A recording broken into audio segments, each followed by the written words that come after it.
Thank you. It's wonderful to see you all. We're going to jump right into it. We've got our first set of speakers here to my left, but we're going to begin with the president of Boise State University, Dr. Marlene Tromp, who's been instrumental to this program from its outset a few years ago. So, Dr. Tromp, please come and give a welcome.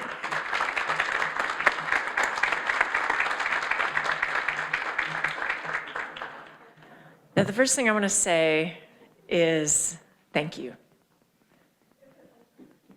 Thank you for being here. Thank you for being a part of this really important process.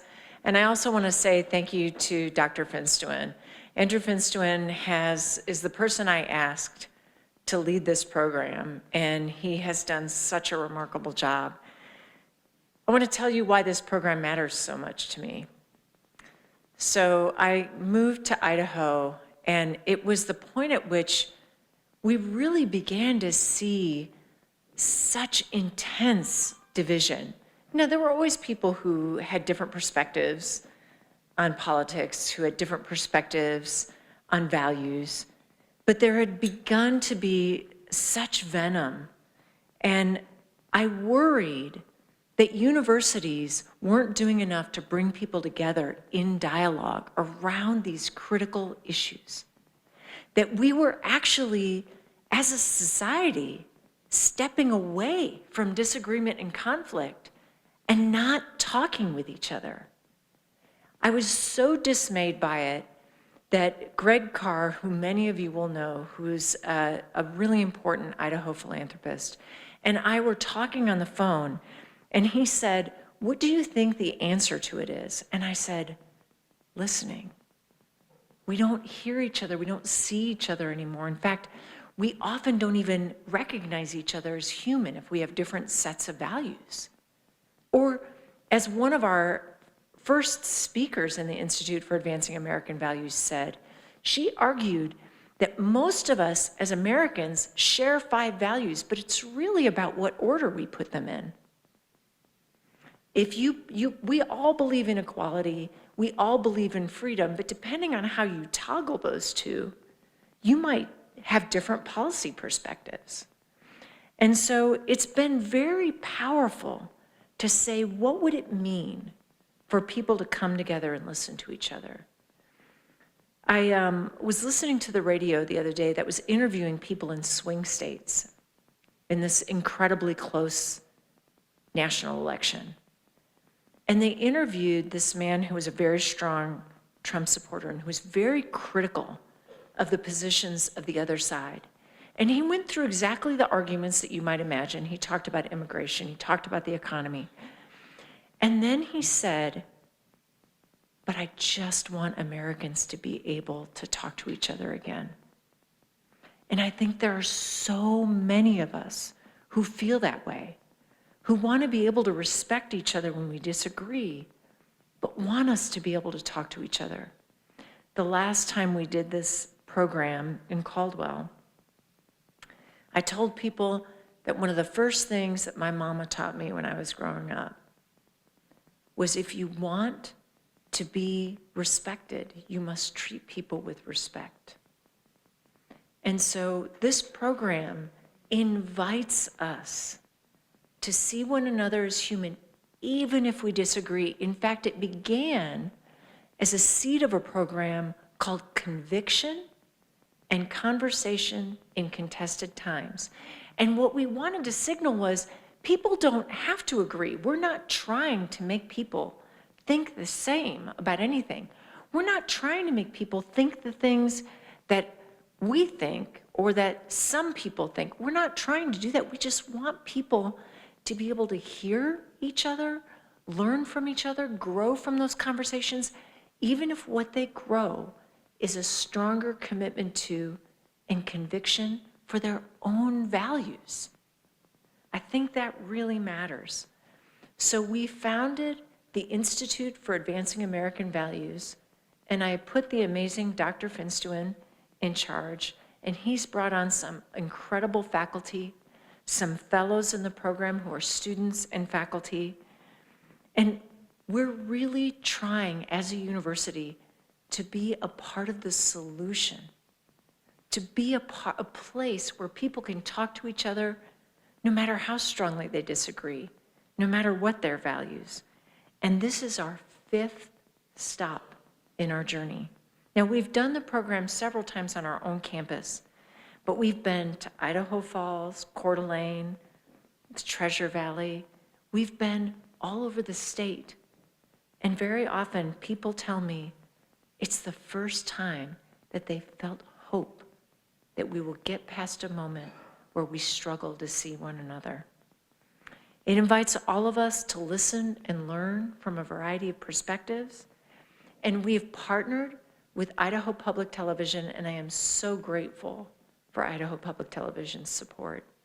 We've partnered with them in making a documentary about this program because we think the entire country needs to know what's happening in Idaho and what we think it means to bring people together as Americans in dialogue. We're so pleased to feature our speakers today, speakers who have different values, the focus of the program, and who have the courage to speak here before all of you.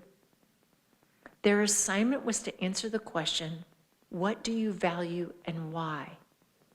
And the idea behind this was if you begin at the point of values instead of issues, you might see someone better. So we began there. This program is a dream come true for me. I am so proud that in my 35 years of teaching at a university, I've had students say over and over again, I felt like I could have whatever perspective I wanted in your class. And that's our goal for the university. This is a way for us to see each other, to understand the world around us better, to become friends and neighbors again. Many people have worked together to make this program possible, including the folks who are on the staff, but we also have someone who helps people figure out how to articulate their stories. And I'm so grateful for her excellent work on this program every time we do it. We owe also a huge thanks to Greg Carr, because one of the things he believed is that if we could do this program and then people could break bread together in the wake of the conversation and talk with each other around their tables, that there would be something powerful about the act of people eating together. And it is his generosity that has made this program possible. He is a great friend, a very wise man, and someone who has done such good for Idaho. I'm so delighted to let you have the opportunity, even though he's actually out of the country right now, to hear from him before we begin. Thank you.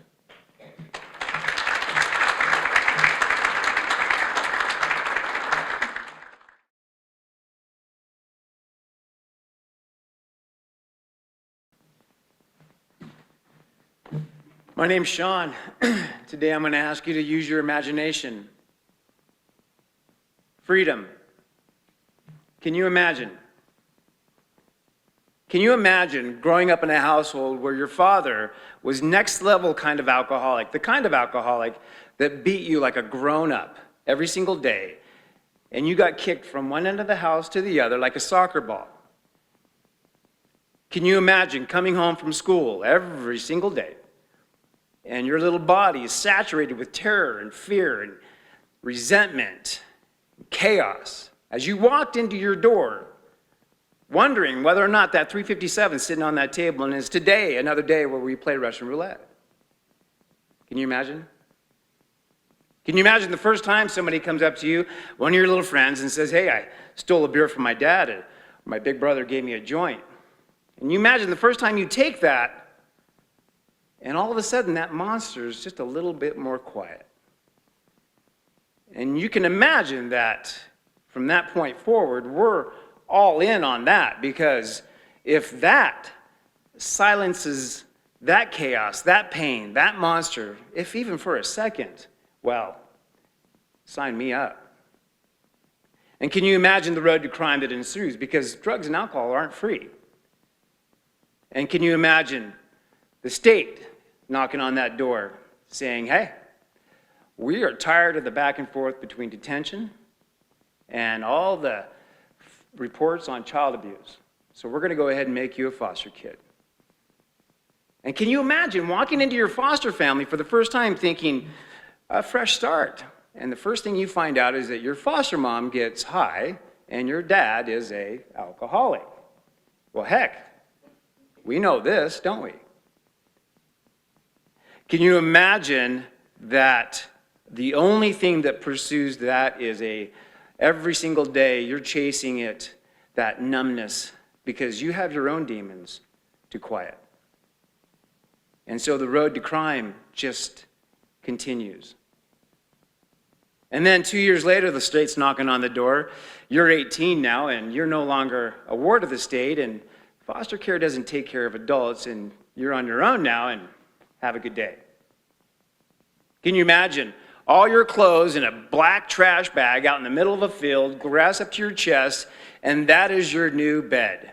You wake up, bug bites, cold, nowhere to go, no one to turn to, because you've wore everybody out, especially their couch.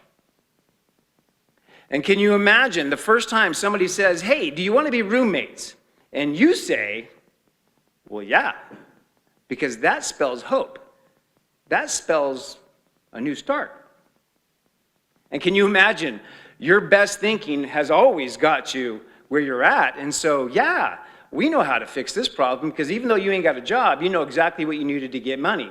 So you'll borrow a gun from your friend and you'll rob a store, because nothing can ever go wrong from doing that. And even though you know nothing about guns, you think you got it all figured out. Until all of a sudden, everything that you thought was going to happen turned terribly wrong, and you take a life. Can you imagine? Can you imagine sitting in front of the judge as that gavel hits hard, echoing 25 to life? Because somehow, some way, there's still hope for you, even though you do believe that you should be sitting on death row, but okay. Can you imagine sitting in your cell, 19 years old, and the echoes of those cold concrete walls, of all the fear and anger and resentment and sadness, echo from the fathers, brothers, uncles, grandpas prior? And now you get to lend to those. Can you imagine every single day you fight to get back to your cell and make it one more day? Because this is your new world, and this is exactly where you belong. And can you imagine finding an opportunity to do something different, which is play sports, because that's what everybody else is doing, and go along to get along? And you start to learn that failure can mean success. It's just a grind, and it's not something that you understand, but yet you do it because, again, you go along to get along. Can you imagine somebody coming up to you and saying, hey, your story's powerful. Would you mind working with at-risk youth? And you say to yourself, well, we can continue to get high in prison and basically die there, or you can start to work with others, share your story, and maybe make a change. Well, you know what? I think we'll go this way. But first you need to work on you, because you're a train wreck. And you can imagine all the demons and all the monsters that reside within, because that didn't go away. And so you spend the next 5 years hammering on all of that, and it is an absolute mess. And yet you still grind it out, because you know that you don't want to die here. And you do want to stop the next youngster from making the same mistakes. And can you imagine doing that year after year after year after year, helping those others get out and stay out, until one day, 32 and a half years later, you are introduced to that gate, and you're introduced to freedom. You walk out into a world you no longer know. You walk out to a freedom that you embrace for the first time, because even though as a youngster you were free, you weren't really free. You were in a cage. And even though you had the key, you didn't know how to use it. So yes, you embrace freedom like you've never done anything before. And you say to yourself, we are going to do this. All the stuff that you've practiced, you're going to put into action. And you're going to work with the community. You're going to add value to the youngsters' lives. You're going to do what you have to do in order to make change because everything seems like it's in a train wreck. Or you can get high and go back to prison and die. Very black and white. Just like the day you stood there and you asked yourself, do we add value or do we die? Thank you. Could all the speakers join me up here, please? All 8 of you.